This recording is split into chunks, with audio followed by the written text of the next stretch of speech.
La commission chargée d'examiner les dossiers de candidature des postulants au poste de sélectionneur national des Diables Rouges a disqualifié plusieurs dossiers, dont 4 dossiers appartenant aux nationaux, pour manque de diplôme conforme aux critères de sélection issus de l'appel d'offres. Les 4 autres Congolais en lice pour le poste de sélectionneur national sont Isaac Ngata, Ghislain Tiamas, Bruce Abdoulaye et Baudrice Gildas Massangwa. La commission a également écarté les candidatures des Français Jean-Marc Pielorget, Pascal Janin et Patrice Lair, les Portugais José Antonio Ganido et Paulo Jorge Meneses,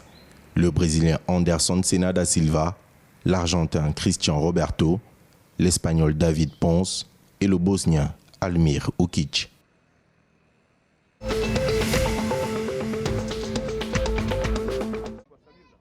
Des 534 réfugiés et demandeurs d'asile que comptait le Gabon à fin mars 2021, plus de la moitié sont de nationalité tchadienne, soit 271 personnes, selon les données du Haut Commissariat des Nations Unies pour les réfugiés. Le Tchad est suivi de la République démocratique du Congo avec 96 réfugiés, la République du Congo compte 67 réfugiés et la République centrafricaine 35 réfugiés. Des pays comme le Cameroun et la Guinée équatoriale dans la sous-région CEMAC sont faiblement représentés avec seulement 7 et 3 réfugiés respectivement. Arrivés au Gabon à la suite des conflits et insécurités dans leur pays, ces réfugiés et demandeurs d'asile, selon le HCR, sont réinstallés et contribuent à la vie économique et sociale du pays.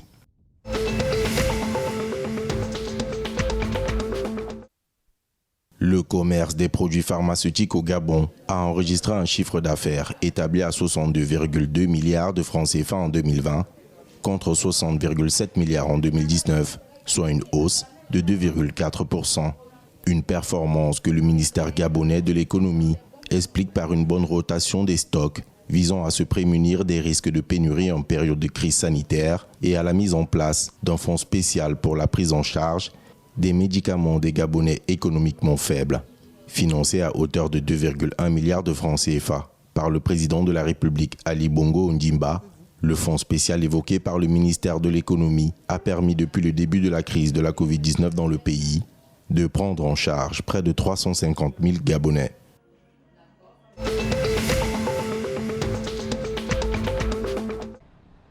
Au Cameroun, la ligne de transport de 225 kV s'étendant sur le site du barrage hydroélectrique de Nachtigal d'une capacité de production de 420 MW sera livrée en juillet 2021, selon Justin Tsama, directeur de la construction du barrage. Les travaux confiés à la société Bouygues Énergie et Services ont été lancés en début d'année 2020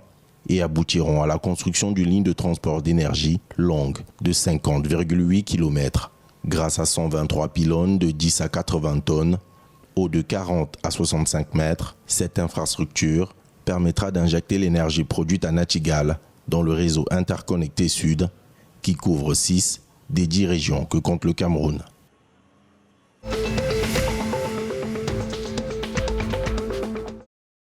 Le leader du parti RNDT Le Réveil, le Rassemblement national des démocrates tchadiens, Albert Pahemi Padaké, a été nommé Premier ministre du gouvernement de transition. Pressenti à ce poste depuis plusieurs jours selon les observateurs, Albert Pahemi Padaké a terminé deuxième avec 10,32% des voix, d'après les résultats provisoires à l'élection présidentielle d'avril 2021. Il est l'une des premières personnalités à avoir été reçue par le président du Conseil militaire de transition, le général Mahamat Idriss Déby. Selon l'ancien Premier ministre du 13 février 2016 au 4 mai 2018, la situation actuelle du Tchad se pose en termes d'union sacrée des enfants du pays afin de sauver une nation en péril.